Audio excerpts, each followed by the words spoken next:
So hello everyone, welcome back to the channel SSC hut. आज का जो video है बेसिकली है SSC MTS reasoning topic wise weightage के बारे में कि किस टॉपिक में हमें कितना पढ़ना है। और एसएससी एमटीएस 2024 तक जो पेपर हुआ है ना, ये सिर्फ क्वालिफाइंग था मैथ्स और रीजनिंग के लिए।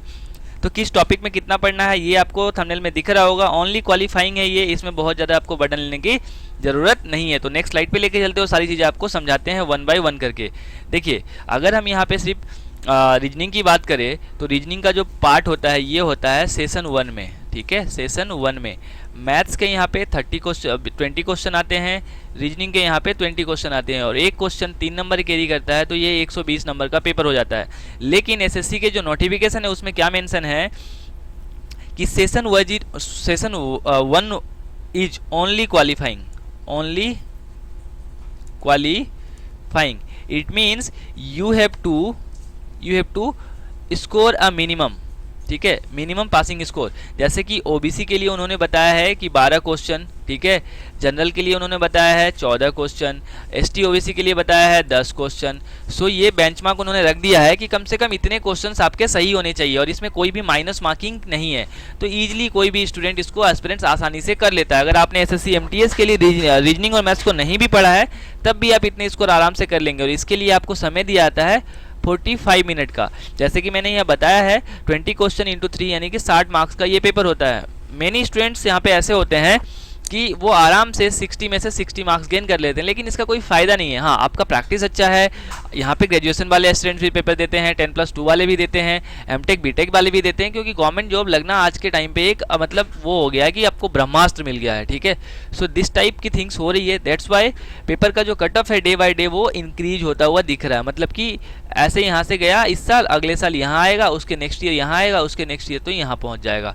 सो आपको इसमें इसीलिए इन्होंने एक बेंचमार्क रखा है कि कम से कम इतने क्वेश्चंस आपके सही होने चाहिए सेशन 1 में। ठीक है, अब नेक्स्ट आप इसको पूरा मैं सिलेबस समझाता हूँ कि क्या चीज़ें हैं इसमें और किस तरीके से हमें यहाँ पे पढ़ना पड़ेगा, तब जाके हमारा ये क्लियर हो जाएगा। देखिए, सबसे पहले आता है अल्फ़ाबेट और वर्ड टेस्ट सीरीज। जैसे कि आपको जैसे बोला जाता है ए का अपोजिट क्या है, जेड है, बी का अपोजिट वाई है, तो हम इस तरीके से याद करते हैं आज बाय 6, उसके बाद डी डब्ल्यू। उससे पूछ लेगा कि एम का अपोजिट क्या होता है। ठीक है, तो इस टाइप के पेपर में क्वेश्चन आएगा। जैसे लिख देगा BIQRLO, तो नेक्स्ट संबंध इसका यहाँ पे कोई ABC दे देगा, बोलेगा नेक्स्ट संबंध इसका किससे। तो इस प्रकार के क्वेश्चंस आपको देखने को मिलते हैं। एनालॉगी देखने को मिलते हैं, ब्लड रिलेशन मिलते हैं, क्लासिफिकेशन मिलते हैं, कोडिंग डिकोडिंग मिलता है, मिसिंग नंबर्स मिलता है, प्रॉब्लम सॉल्विंग मिलते हैं, सीरीज के क्वेश्चंस आपको देखने के मिलते हैं।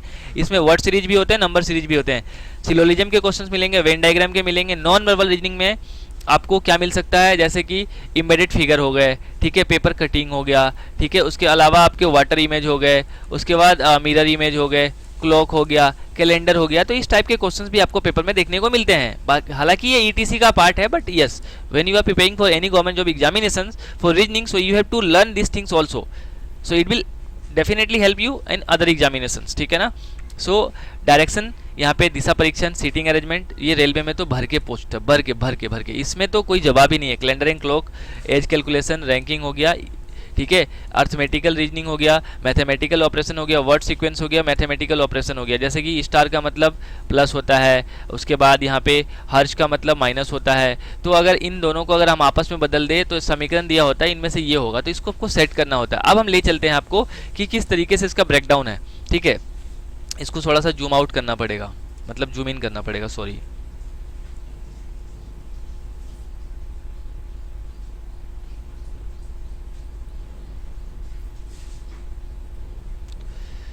सो जैसा कि यहाँ पे देख पा रहे हैं आप, अभी दिखाई दे रहा होगा इजली। सी यहाँ पे क्या है कि alphabet, just wait, alphabet word test से एक क्वेश्चन आपको हर शिफ्ट में देखने को मिले हैं, एनालॉगी के 1 से 2 क्वेश्चन, ब्लड रिलेशन के 1 से 2 क्वेश्चन, क्लासिफिकेशन से 2 से 3 क्वेश्चन, ठीक है, उसके बाद कोडिंग एंड डिकोडिंग से 3 से 4 क्वेश्चन, मिसिंग नंबर से आपको 3 से 4 क्वेश्चन, प्रॉब्लम सॉल्विंग से भी यहाँ पे 2 से 3 क्वेश्चन आप देखने को मिले, सीरीज के 1 से 2 क्वेश्चन है। तो इस टाइप के क्वेश्चन आपको पेपर में देखने को मिलते हैं। तो ये टॉपिक वाइज वेटेज है जो कि मैंने बताया है थोड़ा सा आपको, और यहाँ पे आगे लेके चलते हैं और बाकी की चीज़ें समझाते हैं।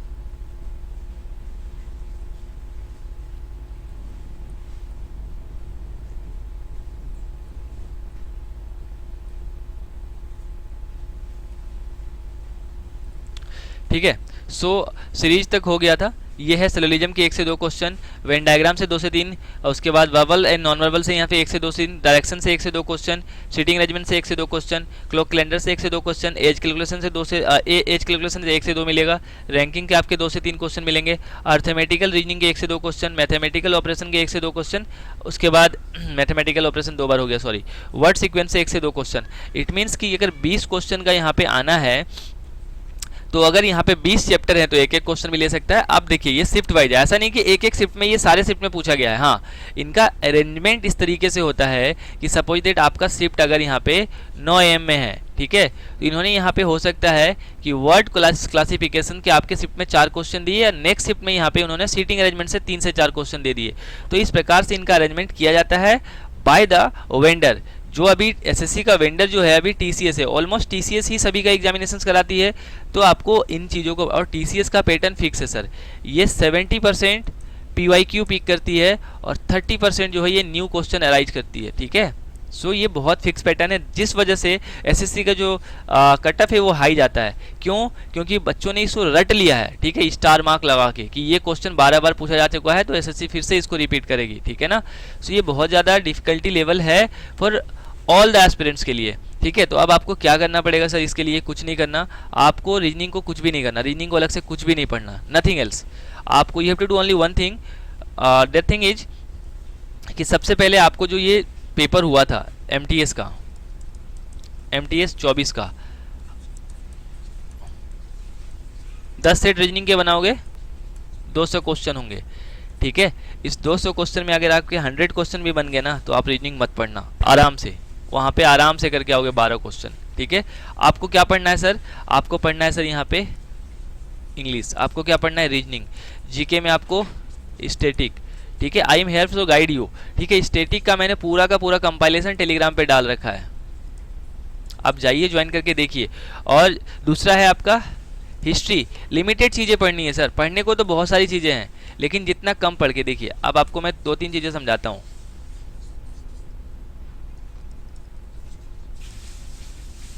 स्टैटिक हो गया, हिस्ट्री हो गया, जियोग्राफी हो गया, पॉलिटी हो गया, ठीक है, इकोनॉमिक्स हो गया, उसके अलावा इसमें क्या बच गया? एक जियोग्राफी पॉलिटी। तो इसमें आर्टिकल्स हो गए, अमेंडमेंट्स हो गए, ठीक है। उसके बाद क्या कहते हैं उसको, डीपीएसपी हो गया, ठीक है। उसके बाद फंडामेंटल राइट्स हो गए, फंडामेंटल ड्यूटीज़ हो गए, बस इसी में पॉलिटी घूमता है, इससे बाहर पेपर नहीं आता। इसमें क्या है, हिस्ट्री में दक्षिण भारत आप पढ़ लीजिए, मौर्य साम्राज्य पढ़ लीजिए, ठीक है। इसके अलावा आपको 1947 से पहले जितनी भी घटनाएं हुई हैं उन सबको पढ़ के जाना। स्टैटिक में फिक्स है कि भारतीय जो शास्त्रीय नृत्य है, शास्त्रीय डांस है, क्लासिकल डांस है, उन सबको आपको पढ़ के जाना पड़ेगा। उनसे रिलेटेड जितने भी फेमस पर्सनैलिटीज़ हैं उनको अवार्ड्स कब मिले हैं, ठीक है, और किस चीज़ से वो एसोसिएट है, इस टाइप के क्वेश्चन देखे। फिक्स पैटर्न है सर, इससे बाहर पेपर में नहीं बनता। लास्ट टाइम पेपर में आया था कि नेहरू रिपोर्ट किसने पेश की थी, अब बताइए बहुत ज़्यादा डिफिकल्ट है? नहीं सर, किसी ने अंदाज़ा भी नहीं किया होगा कि एसएससी एमटीएस के पेपर में ये क्वेश्चन आएगा, ठीक है ना। सो बहुत ज़्यादा डिफिकल्ट पेपर नहीं आते, हम उसको डिफिकल्ट बना देते हैं। इस वीडियो से आपने क्या सीखा कमेंट बॉक्स में कमेंट कर दीजिएगा, और ऐसे ही इन्फॉर्मेशनल वीडियोस को देखने के लिए चैनल को सब्सक्राइब करके बेल आइकन को प्रेस कर लीजिएगा। साथ ही किसी भी प्रकार का पीडीएफ आपको चाहिए तो टेलीग्राम को जाके ज्वाइन कर लीजिएगा। और आप वहाँ पे आंसर नहीं मिल पाता है तो आप कमेंट बॉक्स में, हर वीडियो के कमेंट में सबके कमेंट्स का रिप्लाई करता हूँ, कमेंट बॉक्स में आके क्या कहते हैं कमेंट कर दीजिएगा। और चैनल पर नए हैं तो सब्सक्राइब करके इसको बेल मैक्सिमम लोगों तक शेयर भी कर दीजिएगा ताकि ज़्यादा से ज़्यादा लोग जान पाए। नेक्स्ट जो वीडियो आएगी कट ऑफ के ऊपर आएंगी कि एसएससी एमटीएस 2024 का कट ऑफ क्या रहा था डिफरेंट स्टेट्स के लिए।